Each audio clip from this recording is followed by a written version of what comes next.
I'm no longer musty.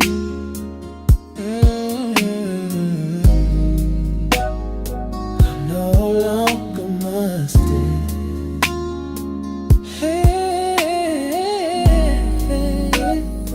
I'm no longer musty.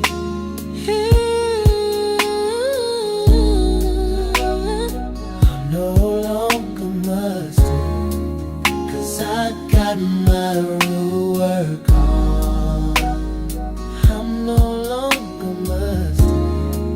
'Cause I got my real work on. I'm no longer musty. I got my real work on. I'm no longer musty. Dig it. I'm on my way. Where you going, Rootwork Jones? There's some musty suckers on the streets. I got to go handle that. I got to split, baby. Can you dig it? When you need to clean the stank off the streets, you don't call your mama. You call Rootwork Jones. Rootwork Jones is a stone-cold dude that keeps the stanky suckers shaking in their boots. Listen up, chumps. I'm looking for Dolomus. Can you dig it? Rootwork Jones is getting down to the nitty-gritty, taking on the mustiest sucker in the city. Dolomust is my name, and staying good and musty is my game. Where is Rootwork Jones? This is a super soul brother getting rid of the stank. And you can for sure take that to the bank. Take that, you musty jive turkeys. When Rootwork Jones is not dealing with drama, he finds time to deal with foxy mamas. Why don't you come on over here and give me some of that root work, sugar? Rootwork Jones. He's bold. He's bad.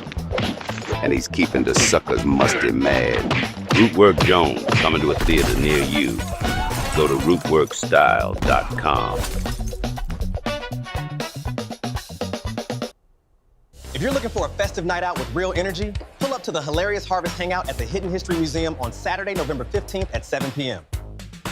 This is not your regular comedy show. We're talking live comedy, culture, and straight up good vibes inside one of the most unique venues in Los Angeles. Hosted by Tariq Nasheed and Dwan B, featuring comedy heavy hitters Chris Spencer, Daphne Springs, Mario Hodge, and more surprise guests in the building. You don't want to miss this. Complimentary dinner is included, so come eat good, laugh hard, and connect with real people. So we want to see you in the building. Go to hiddenhistorymuseum.com to get your tickets now. That's hiddenhistorymuseum.com. All right. What's going on, man? I'm here. We in here. What is going on with the fam? I'm just putting everything up on the social medias. How y'all doing, man? Everybody give me some retweets. Let everybody know that we are indeed live now. If y'all can do that, that'll be absolutely phenomenal. If you guys can let folks know that we are live in effect and ready to chop it up like we do, man, that would be so phenomenal. Hold on, I'm just trying to put everything on my social media. Y'all give me some retweets while we get all this stuff together. Glad y'all have, glad everybody's tuning in. I don't know, some of my joints are having some technical difficulties, but it's all gravy. It is all gravy. Hold on, let me try some things. All right. Just trying to put everything up on social media real quick, and then we're going to get right on to it, ladies and gentlemen. We're going to get right into the mix. I'm trying to put this thing on Instagram, and I don't know why it's not working like it's supposed to work. All right. Hold on one second. Hold on one second, ladies and gentlemen. So I'm glad to have y'all in here, family. Glad to have everybody in here. Oh, there we go. That's what I'm missing. All right, hold on. Let me put this up on my Instagram real quick. Let me do an Instagram ad. Yo, I'm live right now on YouTube. Everybody's in the room, so you need to be in the room too. Hit this link and join me live right now, ladies and gentlemen. Hit the link and join me live. All right. We throw that up real quick, and then we're going to be good to go in a couple of seconds, ladies and gentlemen. All right. Bam, there it is. All right, we here. Boom. All right. All right, we're here. We're here. We're here. How y'all living, man? Hope you guys had a great week so far. We are in the building. Ladies and gentlemen, we are indeed in the building. Glad to have y'all in here and all that great stuff. Chopping it up like we always do. And as you saw in the ad, ladies and gentlemen, we have an event happening at the Hidden History Museum. We have an event happening on November 15th, ladies and gentlemen. And on November 15th, the event is called the Hilarious Harvest Hangout. And we have a lot of very, very funny comedians. We got the legendary Chris Spencer, very funny brother. I'm very excited about that. Chris Spencer is very, very, very funny. We have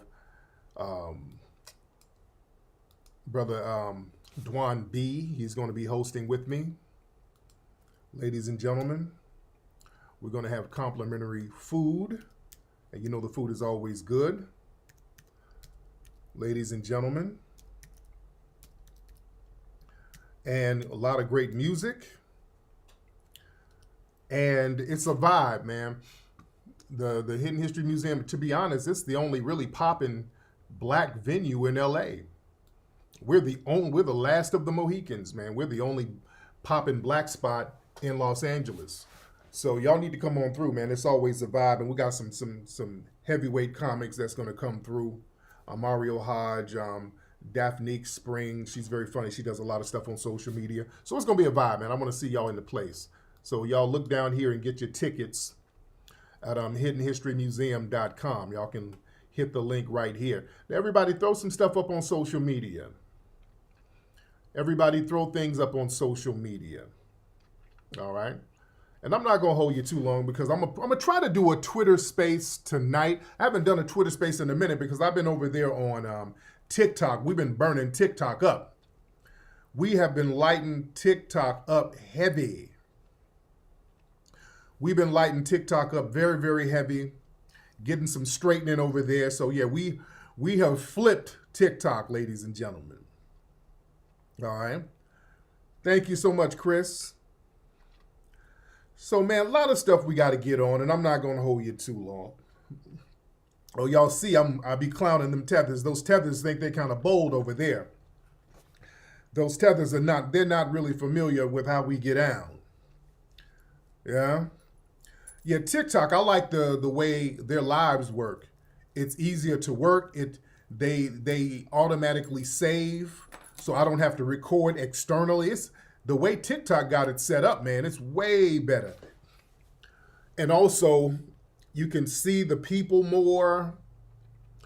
And TikTok pays a lot of money too. That's another thing. TikTok, I didn't know. I went over there and accidentally made a bunch of money over there. I didn't even know they paid like that. I'm like, oh shit, okay.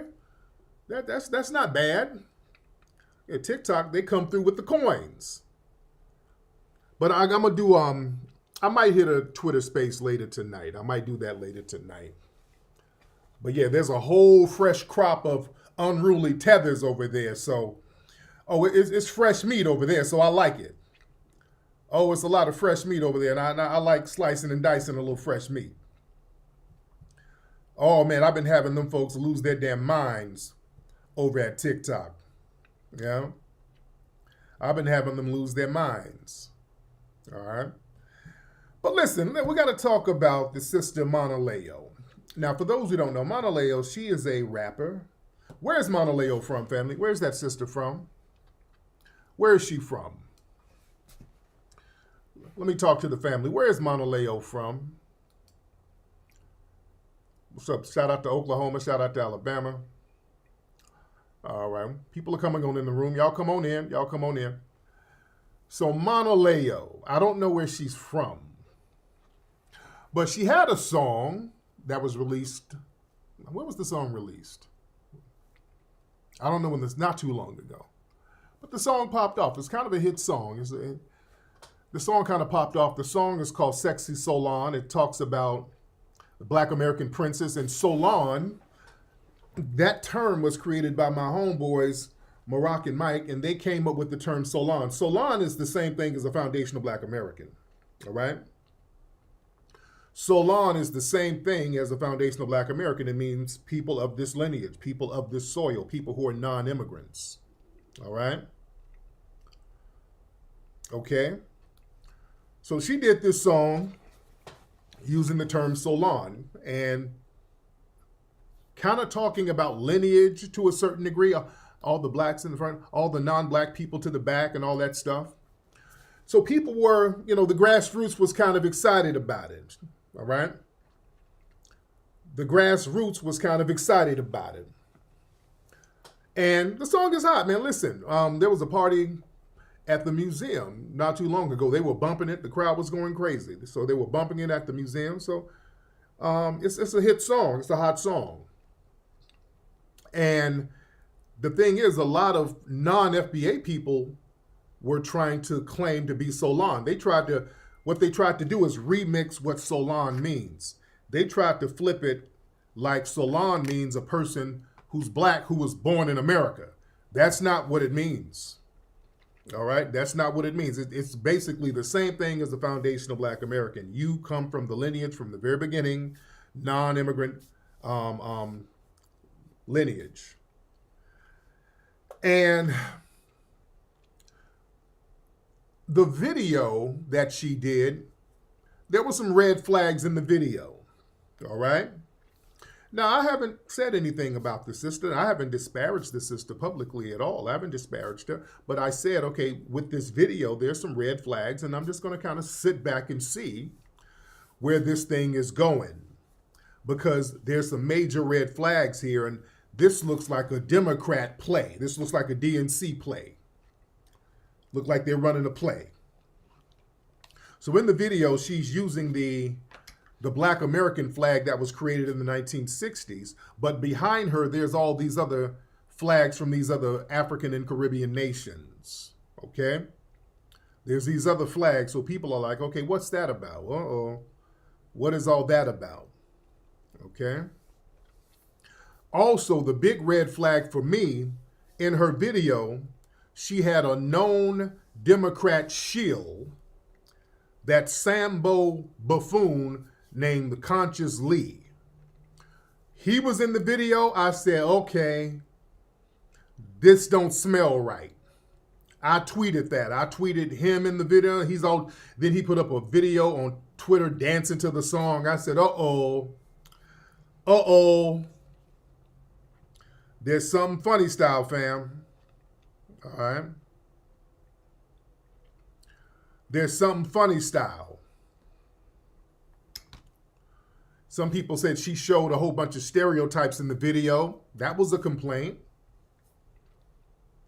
I stream had to hit the link. Okay, my video, somebody said my video wasn't listed. So they do that sometimes. So family, they kind of do a shadow hiding of my link. So if you guys can retweet, that'd be great. But when I saw the Conscious Lee in the video, I said, hold up, wait a minute. And thank you, Brother Morris, and thank you for the super chat. When the Conscious Lee was in the video, I said, it's going to be some foolery. It's going to be some foolery because this guy is a known Democrat shill. He's been denigrating our lineage. This guy has been trolling the black grassroots on behalf of the Democrats. Yeah. So he's up in the video, red flag, because number one, nobody rocks with no damn Conscious Lee. Nobody rocks with dude. Conscious Lee is a lame. This dude is a full-blown lame. Don't nobody on the streets rock with that dude. So for him to be sitting up in the video, this is some top-down stuff. Something ain't right. Now, Monaleo, she's going on a press run for her album. And I think she was on the Breakfast Club. She's done a few interviews, and a lot of people don't like what she's talking about.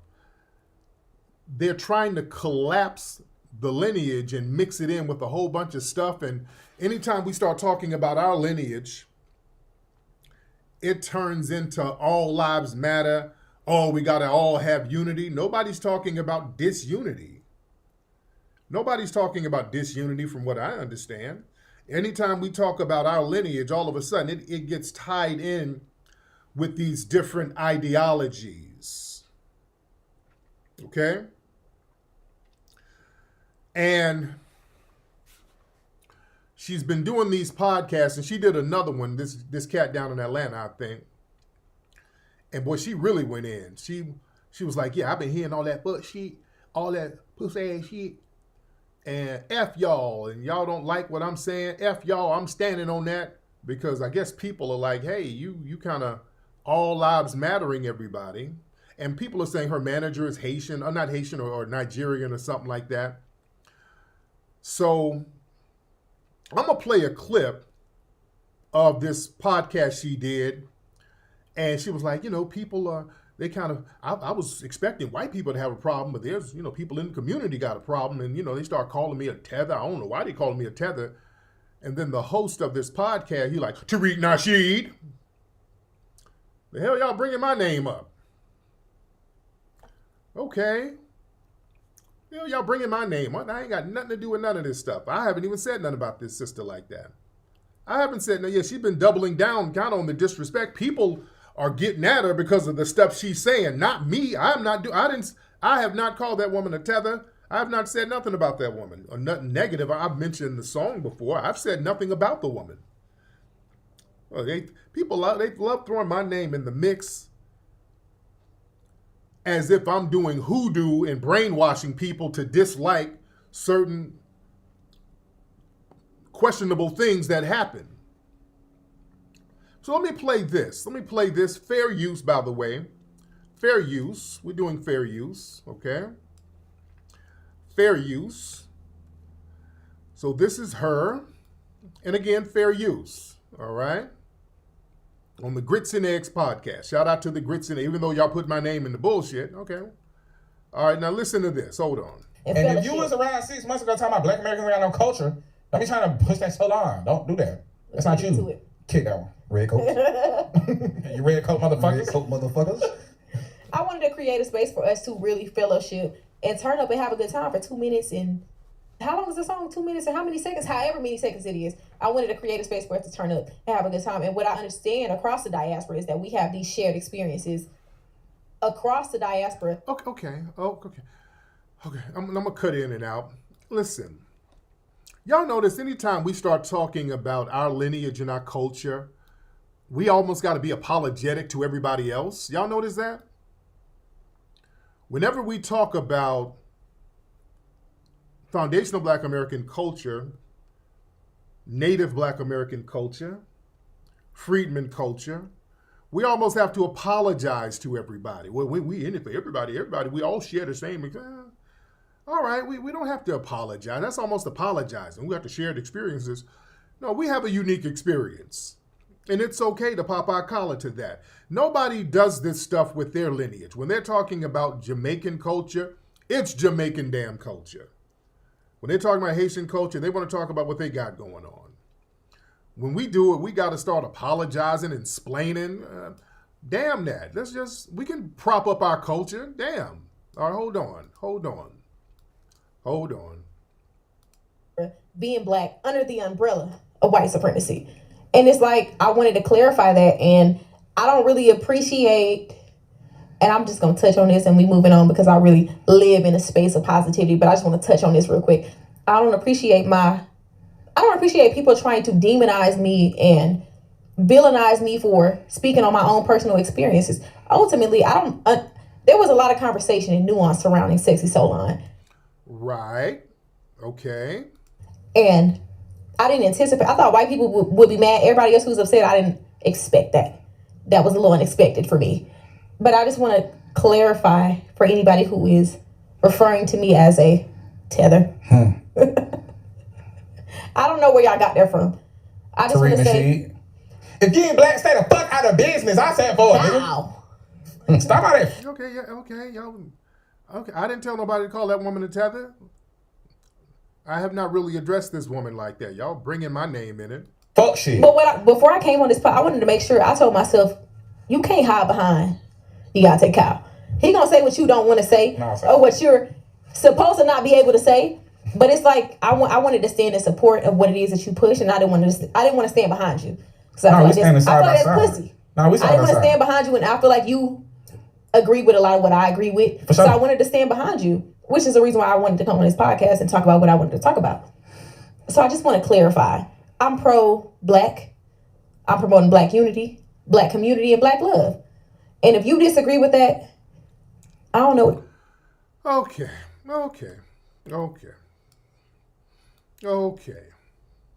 All right. Okay. Listen.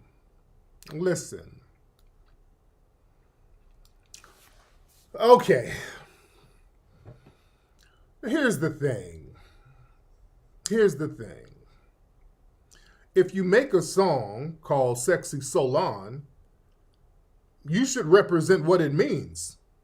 The word Solon means something. It means something very specific. And then you use a term that was created by the grassroots, and then you want to flip the term into something else. The community is going to have a problem with that. The community is going to have a problem with that. Is her husband African? Listen, family. This looks like a play from the DNC. This looks like they tried to play us. This looks like a DNC play. Okay? Let's be real. See, that's why foundational Black Americans, that term can't be remixed. I want y'all to understand something, family. Right now, we are in the middle of a renaissance. We are in the middle of a cultural renaissance. The foundational Black American delineation renaissance is an extremely powerful movement right now. And the reason why it is so powerful, ladies and gentlemen, is because this is the first time a Black movement, which is the delineation is the movement.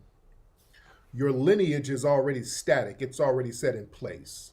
Your lineage is not a movement, but the delineation is the movement. I just want to be very clear about the words. This is the first movement that's Black that cannot and has not been co-opted. Other Black movements have been easily co-opted, gutted, and remixed. The way the delineation movement is set up, it's set up so that it cannot be co-opted, remixed, and infiltrated. And that's been a problem. And the thing is, the movement of delineation and people recognizing our foundational Black American lineage, it's spreading like wildfire, and people get it. People understand it. And that's why people are losing their minds who are not of the ancestry, who's not of the lineage.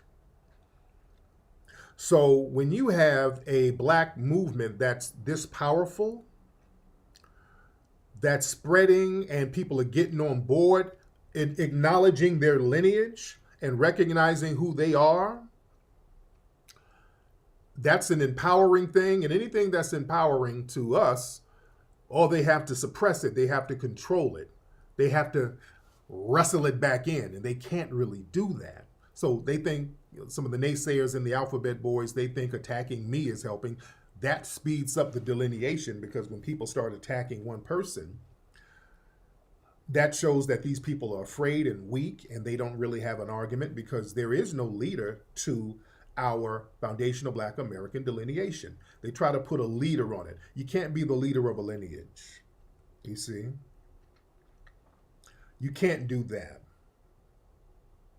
So the thing is, other words that are used for our lineage, words like Solon, they were like, let's get that and let's try to co-opt that. Because a lot of folks don't know what the definition is, even though the Black grassroots knows what it is. So we can get that and infiltrate that and then Pan-Africanize that. and then all lives matter it. Because you can't do that with foundational Black American. Even the word itself is so codified, you can't remix it. The term itself is extremely codified. All right? But the DNC, this sounds like a DNC play. Just the fact that they had these DNC dipwits up in the video. And the DNC, they understand why they lost. They lost because of the delineation movement. The delineation movement caused them to lose the election. And I've been having these DNC ops trying to infiltrate my personal circles. Yeah. That's why my name, they always bring my name up. Anytime something happens, they always pretend that I done brainwashed everybody. No, maybe the foundational Black American lineage just sees your foolery and they're tired of it. You know, maybe they see what you're doing and they're tired of it. So what they do now, so they're trying to infiltrate Solon, remix that and use the whole unity talk. That's like a Trojan horse. All right. And that's a deflection. See, a lot of the Democrat strategists, they like to use unity, language, and all that stuff to kind of neutralize the unique political and cultural grievances of foundational Black Americans. See, when delineation or reparations are mentioned, the go-to tactic is, well, we all Black. We all share the same experience. See, and that's the way for them to try to erase lineage-specific justice. That's why when this system Monaleo keeps going around, well, unity, okay, instead of using your platform to address real concerns of the foundational Solon grassroots, all right, that's a problem. All right? And again, that conscious Leroy, him in the video, is a Democrat shield. Him being in that video was not no accident, all right? This dude, he's a known figure, troll. He's used by the DNC to mock our grievances, to delegitimize our legitimate talking points about what needs to be done for the community, all under the guise of pseudo-intellectualism. So putting him in the video, she co-signs his foolery, all right? Having that dude in the video, all right, you co-signing this dude. Now she's on a major label. She was an independent artist, so now she's on a major and she's promoting her album on the major label.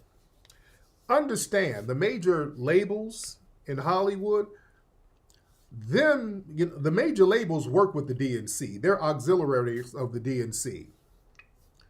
Yeah? Let's be very clear. And these major labels, they got deep political ties with the DNC. All right?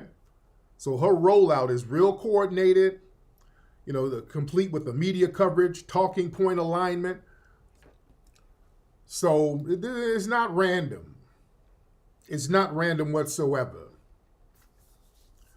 And throwing my name out there again, I never said that woman was a tether. I never said anything negative about that woman.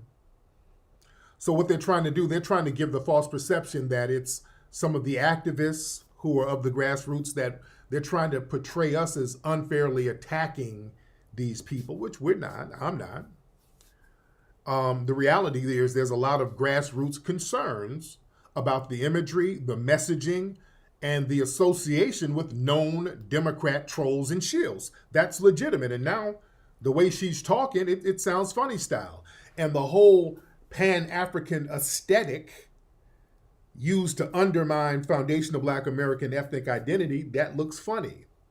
She has all those African flags and all those Caribbean flags and all that stuff, and those can be positive in general, but in the context of delineation politics, that's used to override the specific culture and the lineage and the demands for foundational Black Americans, and you lump all Black people into one global category.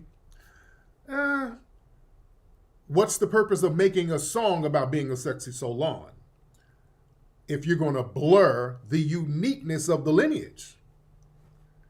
You see, all of that blurring the line, that benefits the liberal racial coalitions, and that undermines us.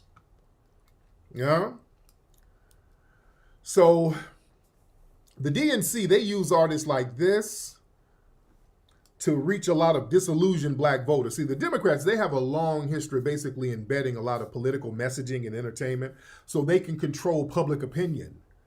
So they want to target the young black voters. Many of them are no longer responding to a lot of the traditional political outreach. So Monaleo's video and her song positions her as an authentic Southern black voice using words from the grassroots.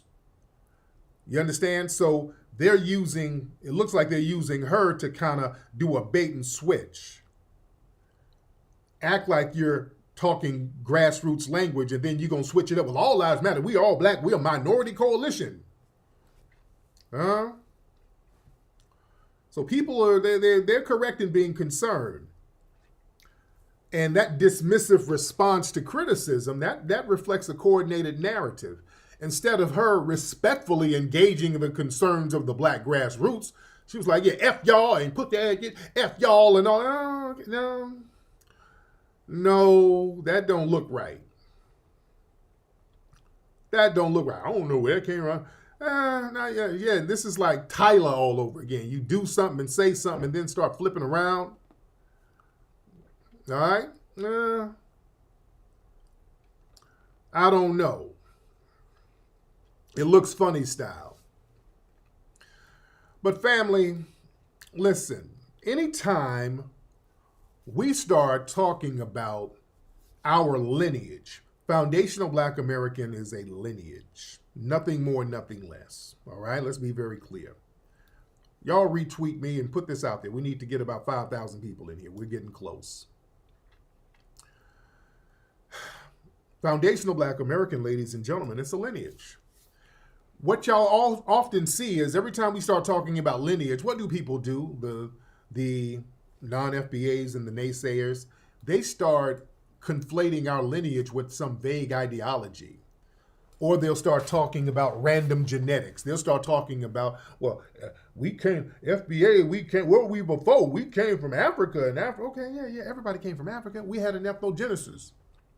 But man, we can be Pan-African. Pan-Africanism is an ideology.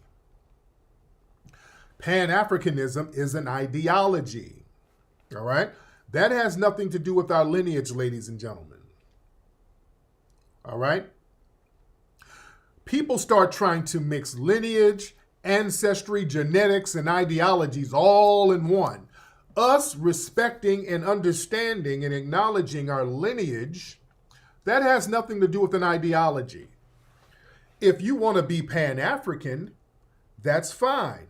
Even with Monaleo, I don't have a problem with her being Pan-Africanism or Pan-Africanist.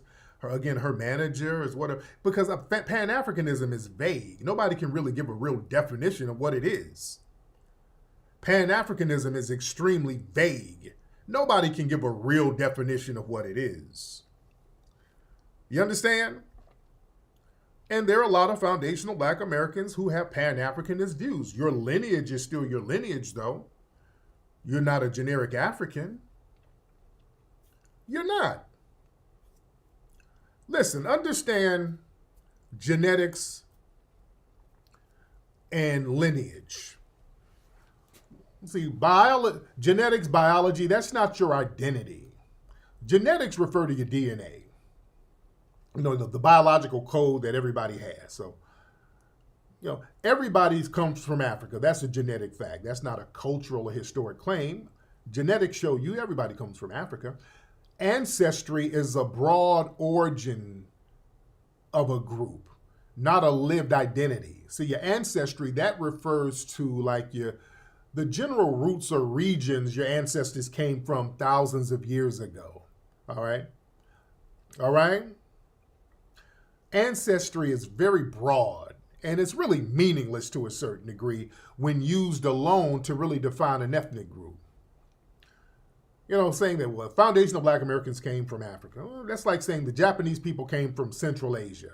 That doesn't define who they are today as a unique group with their own culture, history, spiritual energy. It doesn't. Let's really get this lineage thing straight. See, when I talk about FBA, you notice I always mention lineage. Lineage, genetics, and ancestry, totally different. FBA is our lineage. Let me say it again. Foundational Black Americans, that's our lineage. Lineage is a specific historical journey. Lineage is the documented, verifiable, historical path of a group, their unique experiences of a people over time. Foundational Black American lineage is rooted in slavery in the U.S., building the United States, survival of Reconstruction and Jim Crow, the building of the Black Wall Streets and other black towns, creating a unique American culture, which is all of the culture of America: jazz, blues, hip hop, R&B, country. All right. That's not shared by continental Africans, and that's not shared by Caribbean immigrants as a group. Okay? That's the reality. People having genetic DNA markers to other African descended people, that don't mean we share the same culture, the same history, the same language, or the same lineage. A Somali immigrant and a black person from Alabama, yeah, we both got African DNA. We don't have the same ethnic formation, the same life experiences, or the same relationship to America. We don't have it. It's a different thing. So we react to it differently. We defend it differently. You see? The ethnogenesis, that's all about transformation. Every ethnic group undergoes ethnogenesis, the formation of a new group based on shared experiences, geography, and social development, ladies and gentlemen. Foundational Black Americans, we are a product of that. Enslavement, resistance, innovation on U.S. soil. We created a culture, not African, not Caribbean, but something completely distinct and native to the United States. I was on TikTok the other day. It was an African lady telling us, everything you do is, your culture is African. You FBAs get everything from Africa. I'm like, what? Your foods? What food? You know, your food. Ma'am, name the food. What food do we get from Africa? She couldn't name nothing. She couldn't name anything. When people say stuff, y'all got to start calling them out on it. Well, you FBS, you get your everything. You get your music from Africa. I said, what music, dear? What music do we get from Africa? And I'm not. She wasn't trolling. No, she wasn't. She wasn't trolling. She wasn't trolling. She was dead serious. I said, sweetie, what music do we get from Africa? Hip hop. We got hip hop from Africa. Then name the African Nas. Name the African Rakim. Well, let me Google. She tried to Google, still couldn't find nothing. Well, you get the beats from Africa, the drums and the beats. I said, okay. Name the African Dr. Dre. Name the Africans who's producing all of these fly, innovative beats then. And then she hung up the phone. Come on, man. I'm not being mean-spirited, but we just not gonna be saying shit. We're not just gonna be saying shit. Listen, immigration is a divider, ladies and gentlemen, because a lot of people are trying to do these backdoor finesses in order to get in on our lineage. They're trying. I had one dude try to be slick. I was like, man, where are you from? Where's your lineage? Yeah, I got some FBA lineage. One of my ancestors was a slave in Virginia in the 1700s. His name is such and such, Akram, or something. It was a Muslim name. But the dude kept really trying to crowbar some Pan-Africanism in the conversation. I said, wait a minute, hold on, dude. The way you talking, that's not FBA lineage talk. You said you had lineage here from slavery, but the way you talking, you keep trying to Pan-Africanize and you're minimizing the lineage. I said, let me ask some more questions. I said, okay, your ancestor who you claim was in Virginia, wherever in the 1700s, how'd they get there? How do you know, like, yeah, they came from such and such part of Africa? Oh, really? How you know that? How you know he came from such and such part of Africa? Oh, because there was a book about him, and he was kind of well known. He was such and such. I was like, oh, I know who you're talking about. I said, oh, I know exactly who you're talking about. It was a guy who was enslaved over here, and he happened to know Arabic, and a lot of the people in the dominant society, they utilized this dude to transcribe and to translate certain Arabic documents and write certain things back and forth to the Moroccan Empire at the time. So I said, wait a minute. How is he your direct ancestor? So something. He said, well, I did a DNA test and I saw that I was related to him. I said, oh, okay. This is okay. You're a tether. You come from an immigrant background from some part like Senegal somewhere.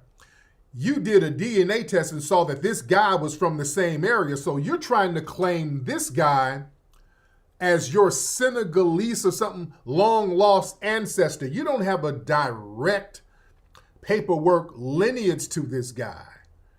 It's just some kind of vague pop-up on a ancestry site where you have a connection to this guy somewhere down the line, but you are still an immigrant. You come from an immigrant background.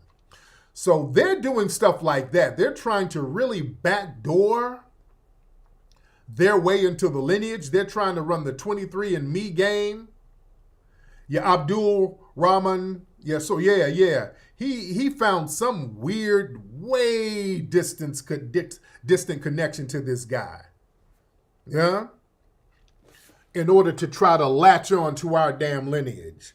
Immigration is a divider. Listen, the clearest way to draw the line between foundational Black Americans and others, if any of your people had to file immigration paperwork to be here. All right? If you come from a lineage where both sides, at some point, if both sides of your lineage had to file paperwork for immigration to get here, you're not FBA. Foundational Black Americans never immigrated to America. We built the country, ladies and gentlemen, and we endured centuries of systematic oppression and survived it. That makes us very unique. All right? Ideology does not equal lineage. They'll try to derail the discussion going into ideology. Pan-African, we all did together. Pan-African, yeah. Lineage is not an ideology. Lineage, that's a historical, genealogical fact. You don't have to believe in Pan-Africanism in order to know your grandmother was born in Mississippi during Jim Crow or wherever. See, that's a lineage, not a belief. Pan-Africanism, that's a belief. Pan-Africanism, that can't replace foundational Black American identity. And you can be a foundational Black American and a Pan-Africanist. It's an ideology. You can be a Pan-African, you can be an atheist, you can be a Buddhist, you can be whatever, but your lineage is your lineage. I'm not talking about beliefs and ideologies. Pan-Africanism, that's like a political philosophy. That's not an ethnicity. You can inspire unity across the diaspora. That don't erase your unique, distinct group history. You understand? Because we're always told that we got to dilute our identity. Nobody tells Jamaicans, well, y'all really West Africans. You respect their ethnogenesis. Nobody tells Haitians, well, y'all should call yourself African. You don't tell the Nigerians to erase Igbo or Yoruba identity. We're the only people, we're told that we have to absorb everybody else's identity while sacrificing our own. That's intentional erasure. That's not solidarity. Let's be very clear. A lot of this shit about unity, it ain't about unity, it's about erasing us. All right? Don't let them run that unity game. It's really low-key about erasing us, ladies and gentlemen. All right? That's the name of the damn game. Man, y'all remember when Kamala Harris, they had that little hip-hop thing up at Kamala Harris's White House or her house or whatever.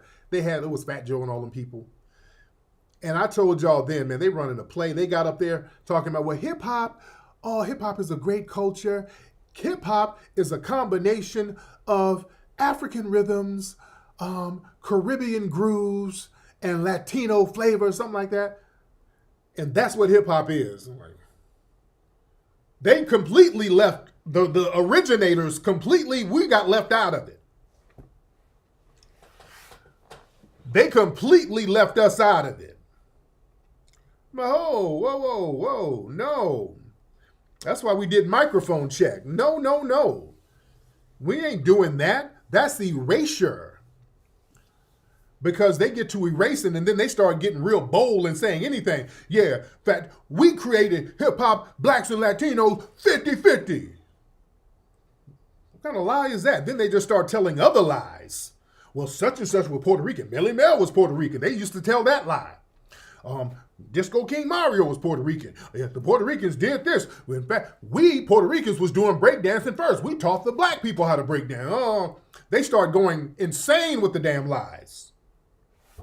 So we had to clear that up. We had to do a whole movie and clear all of that stuff up. Yeah?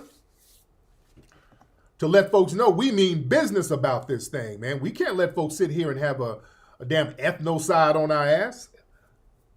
Because that's what they're doing. Listen, these people are trying to force us to erase ourselves by going along with the whole kumbaya, one big Negro narrative. Listen, our foundational Black American identity, that threatens the whole racial and economic hierarchy. See, immigrant groups, they're encouraged to really maintain their ethnic identity because they don't threaten the power structure in America. These immigrants, they can get rounded up and shipped right back up out of here if they get out of line, and they know it. So they're going to be on their P's and Q's. That's why they're ducking and dodging now. The ICE vans. They don't threaten the power structure. When we define ourselves as a distinct lineage group with a justice claim, see, that becomes dangerous to the system. You see? Because, see, a defined foundational Black American identity, that exposes lineage-based harm, ladies and gentlemen. Historic theft, and it shows our demands for reparations, something the dominant society, they don't want to be held accountable for. And see, these immigrants, they get treated as individuals. We get treated as like a damn resource. Immigrant identities, they're celebrated because they're seen as cultural additions. See, foundational Black Americans, we're seen as a group to exploit. We're seen as a group to extract from. So everybody else is allowed to be Jamaican American, Nigerian American, Mexican American, but not us. We have to be a vague Black category that everybody's allowed to use and extrapolate culture, resources, and civil rights panache from. Without giving us credit. You can take all of our stuff and then start claiming it as your own. We're not supposed to claim it as an individual group. You see? See, that pan-Black label, that benefits white supremacy. You want to talk about what benefits white supremacy? That pan-Black label, that benefits white supremacy.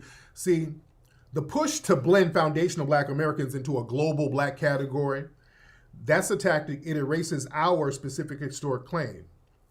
When we have to share our identity with Black immigrants and everybody else, our political power is diluted.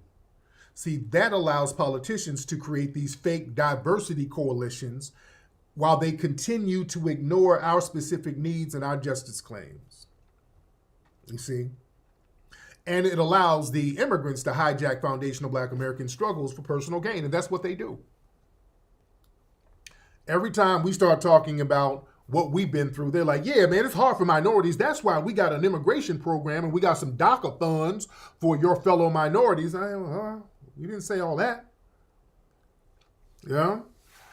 See, ethnic recognition for your ethnicity, that's a standard for everybody except foundational Black Americans. Every group, they're allowed to have their ethnogenesis. Irish Americans, Italians, Cubans, Dominicans. But when we assert our lineage identity, we're attacked, we're gaslit, we're accused of being divisive. Yeah? Because people engage in cultural parasitism on us. They want to co-opt our music, our food. Like, again, we make a soul food dish that is ours. They start, well, Africa, we all got that from Africa. Fried chicken, you got that from the Scottish. Where in the hell is some Scottish fried chicken that tastes worth a damn? Gumbo, that comes from Egusi. No, it don't. Well, they were using okra in Africa. No, stop. No. No. We're not doing that because we sat up there and let that go on for a long time. And then what happened? We sat up there and said, okay, we'll share our culture. We ain't got no problem. I mean, shit. We all in this together. We'll share it. And we start sharing our culture. Then all of a sudden, we start hearing, well, you niggas have no culture. You have no culture. That's when I said, oh, no, we're going to get some straightening now. Oh, it's time to get some damn straightening. Yeah? Oh, they love talking about some gumbo and came from some egusi and okra. Man, they ain't got nothing over there that tastes like no damn gumbo. And I'm not being disparaging to the people. Yeah? Come on now. I had some fool on TikTok, this woman telling me we got collard greens from the Greeks. Some fool told me that on TikTok the other day. You guys got collard greens from the Greeks? They had collard greens thousands of years ago. No, they didn't. They didn't have no damn collard greens. I love the people in Greece. I've been to Greece. The food is good. They ain't got nothing that tastes like no damn collard greens. Yeah? But listen, there's this immigrant gatekeeping in Black spaces. See, a lot of these organizations who claim to be advocates for Black people are led by non-FBAs, and they're bringing their own agenda shaped by their immigrant class politics, not no lineage-based justice.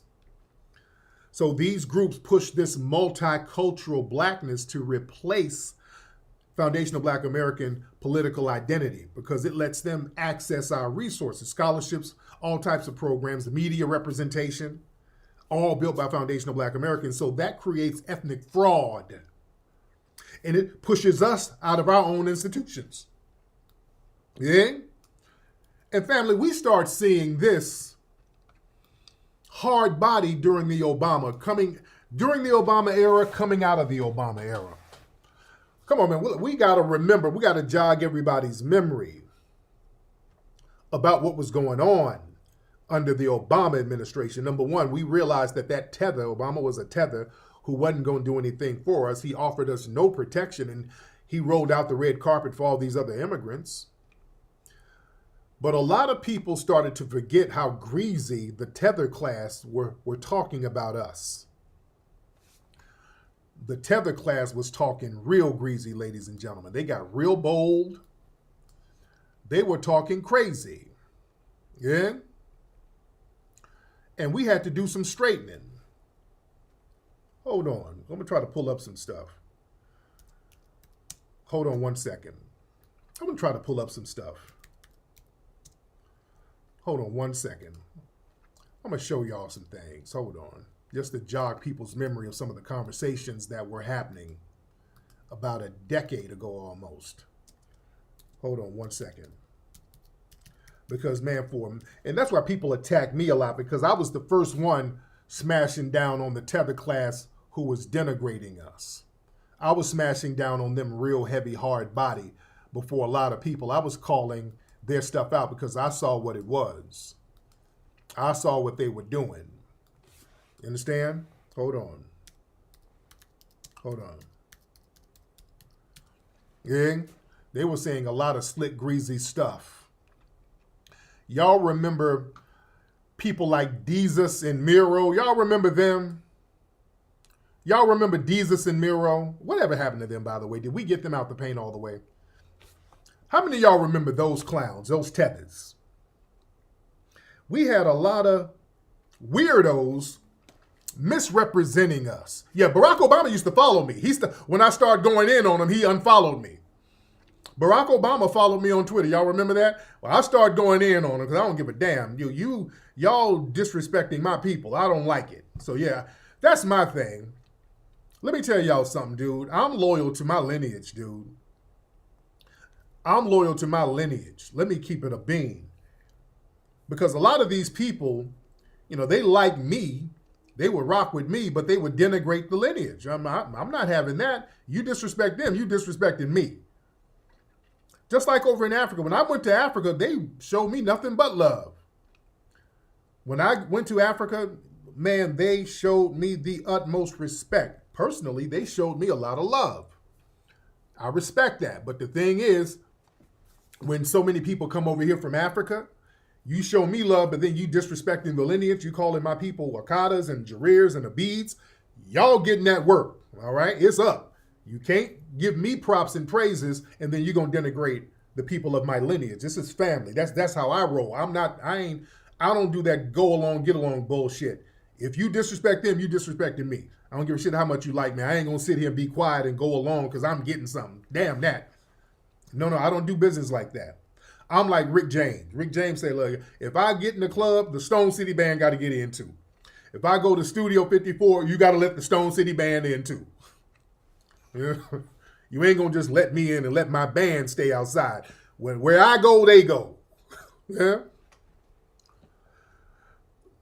So the Desus and Miro. Y'all remember, some of y'all don't know, these two tethers, they would be on different TV programs, buffooning it up, doing this over-the-top Sambo slang. Yeah, nigga, yeah, motherfucker, yeah, nigga, that's what I do, yo, work to the mother. Doing all of that over-the-top Samboism. I never liked them dudes. I'm like, dude, y'all, where are these dudes from? Where are these dudes from, man? I was asking that a long time ago. With all of that over-the-top stuff. Yeah?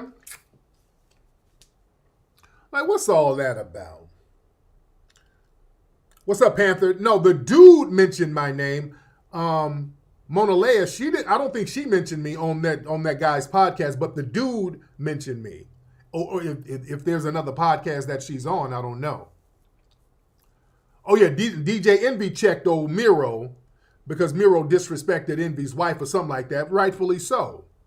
But I got into it with the Miro dude damn near a decade ago because some of the other tethers, they start trying to troll and denigrate me and trying to talk greasy, and I start checking him. Then he hopped in trying to defend some of his fellow tethers, so me and him start going back at it. Then I start pulling up all the receipts of him denigrating our lineage. I start pulling up all the receipts on his punk ass. This was years ago. And here's one of and somebody else pulled his, this is some of the stuff he was tweeting back in the day. This is Miro from Desus and Miro. I feel bad for the African Americans who you ask where you from, and they say shit like North Carolina. So he done deleted a lot of his tweets because I done put him on Front Street, but he would say little stuff like that. And he's Dominican, by the way. He's the Dominican tether. All right? And boy, this dude would talk so greasy about black people, black women, black American women. Oh, I pulled up all his tweets from back in the day. This is him. Only when reciting rap lyrics and also in private. Also, if you married to a black bitch and got kids. So he's a white Latino, but everything was black bitch this and hold on. I used to watch Luke's Freak Show on pay-per-view because he had black bitches and it was only like 2 black porno bitches back in the day. A nigga be at a poetry slam with a black bitch looking like Erica. So all of our women were all types of black bitches. And he's a tether. He's a damn Latino. So I was calling this dude out for that buck shit. Oh, hey, dude. Oh, this dude said all types of reckless stuff about us. He said some reckless stuff about Tupac. he was like, and I don't know if I can even show that tweet. I can't even show that tweet. Hold on. Let me see if I can even show that tweet. 1 second. Hold on. Let's see if I could censor it or something. Hold on. Let me see if I could show that. Hold on. Where's that tweet? Hold on 1 second. Hold on. I'm going to see if I could. I might not be able to show it. Okay, hold on. Okay, yeah. Somebody. Hold on. Okay, yeah. Some of this stuff, I don't know if I could show it. Okay. Let me try to. Yeah, how can I censor this thing? I don't want to have the word up here. Hold on. Let me. How can I do this? Okay, I want to show this dude's tweet. So, hold on. Let me put it up a certain way. But yeah, this is what he was saying about our FBA icons. I'm gonna kind of censor it a little bit. I'm gonna censor it just a little bit. Okay, Tupac probably did all those things. Okay, this is a Dominican tether talking about our icons. He was talking about Tupac wrote poetry. So my logic table says Tupac was a homosexual, but the slur for homosexual. All right. This is this fool denigrating our warriors and our damn icons. Okay. So yeah, I wasn't gonna let that fly. So I was on his bumper. So this is the kind of stuff we were dealing with. These people were openly talking greasy about us. Yeah, North Carolina, that's older than some of them Caribbean nations. That's what I'm saying. They're talking about, you say you from North Carolina, dude, that's older than your homeland. So this is the kind of disrespect these folks were doing openly. You understand? It's not funny at all. That's why I knew, I'm like, where are these dudes from with all of this over-the-top Sambo-ass nonsense? Yeah? So we were dealing with that type of stuff, and they were all clicked in with that whole Cynthia Erivo, Lovey. All of these people would sit up here talking greasy about us, and we start doing lineage checks. See, these folks come over here and start all that yo, word to the mother, yo, word, yeah. I'm like, these people are mocking us. Just like our brother Charlie Rock said, when he first saw some of the Puerto Rican B-boys back in the day, when he first saw them, he said, you know what? To be honest, when they start doing some of our stuff, low-key, I think they were mocking us. They were kind of making fun of us. Which is what Jesus and Miro. All of that, yo, that's them mocking. Their audience is white. Black folks didn't rock with them dudes. Those dudes were so damn corny. Black people didn't rock with them dudes. We ain't walking around, yo, word, yo. We don't walk around like that. We don't act like that. That's some tethers trying to mock us. That's them doing almost a form of blackface to appease white audiences. You see? So we had to start getting some straightening with these people, man. These old corny, lame folks doing all this weirdo stuff under our lineage, pretending to be a part of our lineage. And again, we start seeing how these people got down. Whenever they wanted to get something from us, they do this double dipping. Well, we all black. There's a minority coalition now. We all deal with the police pulled me over. They ain't gonna answer. Are you Jamaican? Is you Dominican? Or if you FBA? They just gonna do something to all of us. So they say that in order to get resources. They get the resources from us. And then when they get something specifically for themselves, they get to hoard all of that for themselves. And we can't even touch that. When they get something for themselves, boy, they immediately put a fence around it and we can't touch it. I'm telling you, I'm showing you where we got to this point. Because people try to act like, why the FBA is so divisive? Oh, no. Y'all, the tether class, you're the ones who made the delineation movement pop off. Y'all say we all black, and when Michael B. Jordan, our foundational black American brother, tried to start that liquor company, Jorvay, using a Trinidadian slang term, a term that was popular there, all the Trinidadians whose asses are over here said, oh no, y'all can't use our culture. No, that's ours. Even Nicki Minaj got in on the mix. No, you can't do that. You need to apologize, okay? You can't do that. Just apologize. Oh, we doing that? Oh, are we doing that? When they pull that shit, I said, oh, it's up. It's all the way up then. Are we putting barriers? Oh, okay. Y'all want to go there? All right, let's just keep this energy all across the board. We're gonna keep that energy all across the damn board. That's what we're gonna do. Okay. They pulled that move. They're gonna try to pull ranks that we can't touch their culture. It's theirs. Okay. Let's gatekeep then. Let's gatekeep everything. All right, and that's where we are. Don't complain now. Again, these folks are the first people to delineate from us when they get anything looking like a win. If they get anything that looks remotely like a win, they go out of their way to gatekeep it. Yeah? And that's what's happening. We're going to keep that energy all across the board. But when people try to play this game, well, you FBAs, you're really African. You're denying your Africanness. We had an ethnogenesis. Ladies and gentlemen, we had an ethnogenesis. We are a new ethnic group.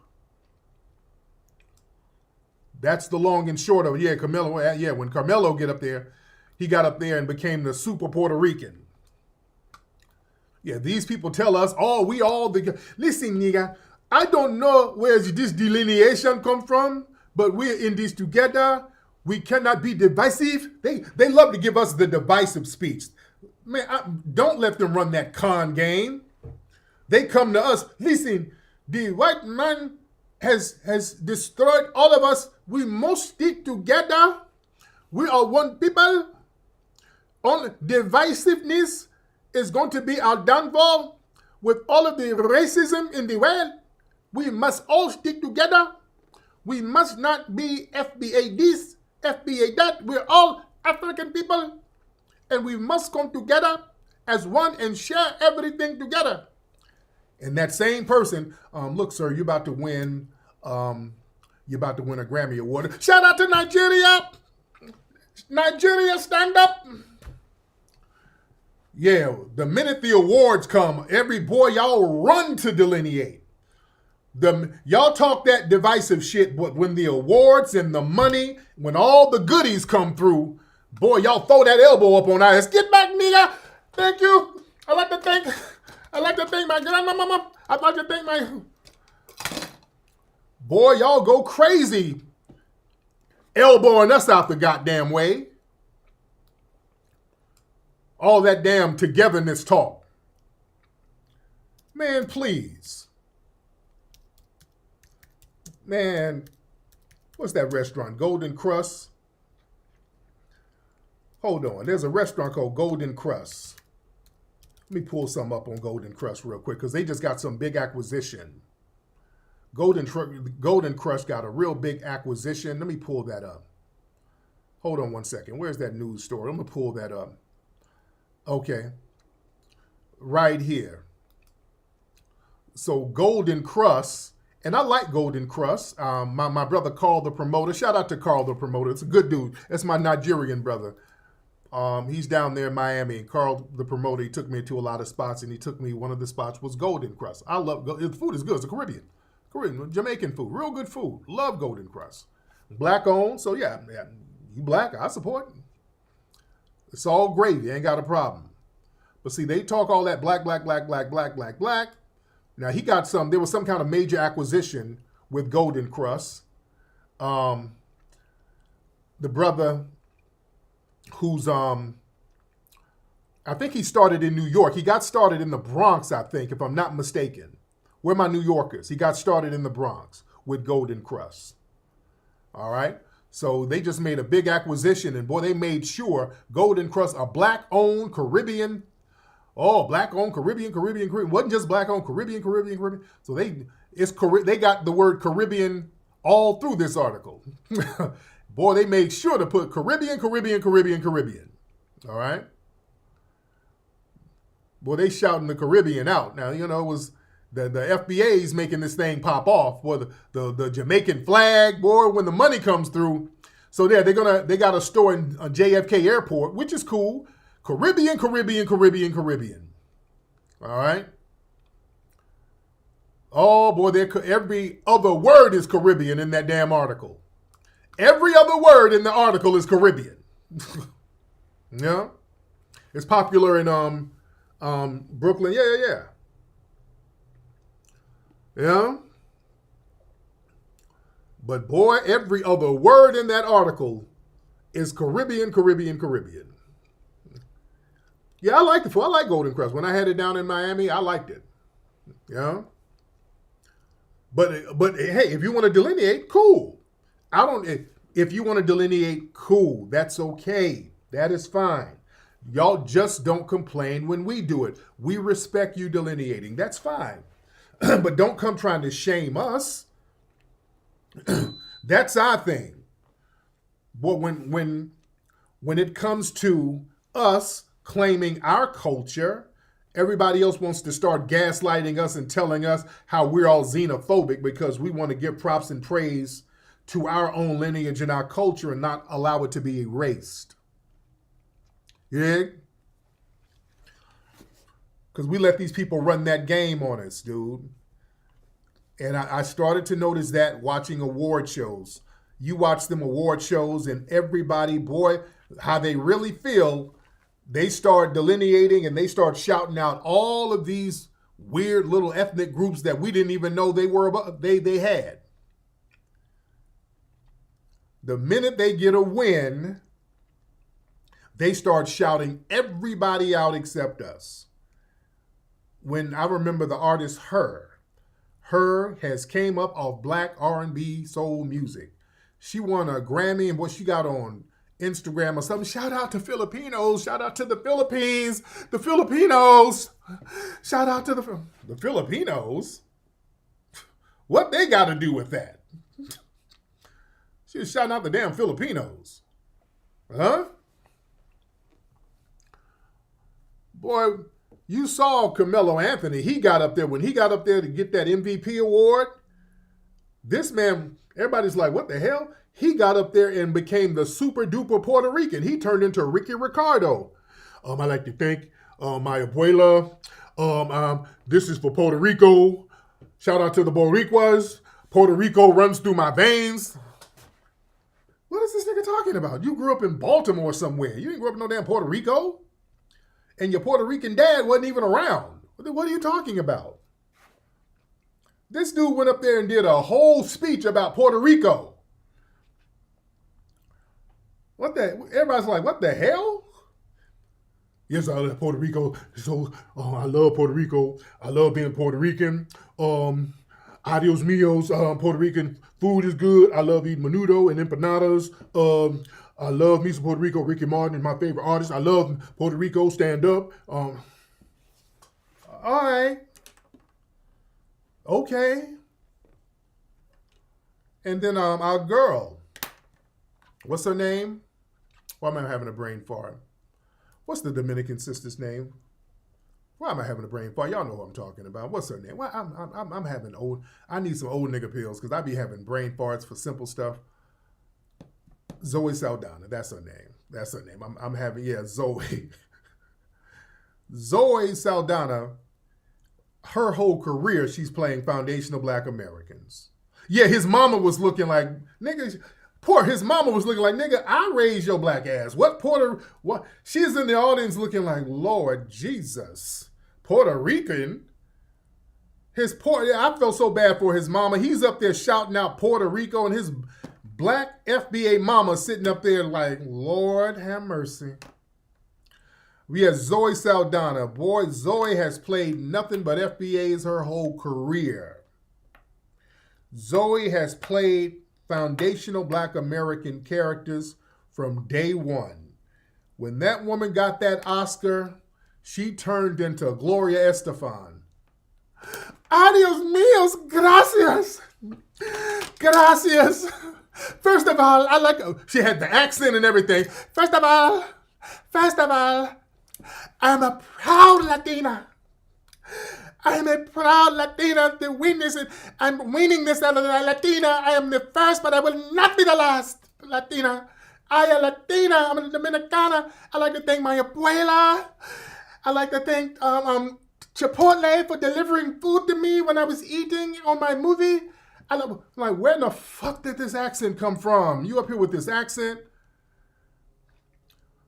Oh, man, she turned into the super Latina. I like to thank the Dominicanas. I like to thank I'm going to eat a bowl of menudo when I leave. I love you. Gracias. Muchas gracias. I love you. No me gusta. No me gusta. All right. Okay. All right. And when we say, hey, man, shout out to FBAs. What is xenophobic? What is this xenophobic shit? We're all black, nigga. Shout out to FBS. What about us? What about we all black? The white man, if the police pull you over, they're not going to ask if you're FBA. What are you giving props to FBA for? And you won an award too, Mr. Nigerian. You're going to get a scholarship for $50,000. Move, nigga. Shout out to Igbo, Yoruba, to my tribes back home in Nigeria. I'm nothing like the Akatas. I like to thank. Y'all elbow the shit out of us to get out the way. Let y'all get something. Shit. Y'all grill us out the way to get something. Please. Get the hell out of here. And we ain't supposed to give no props to each other.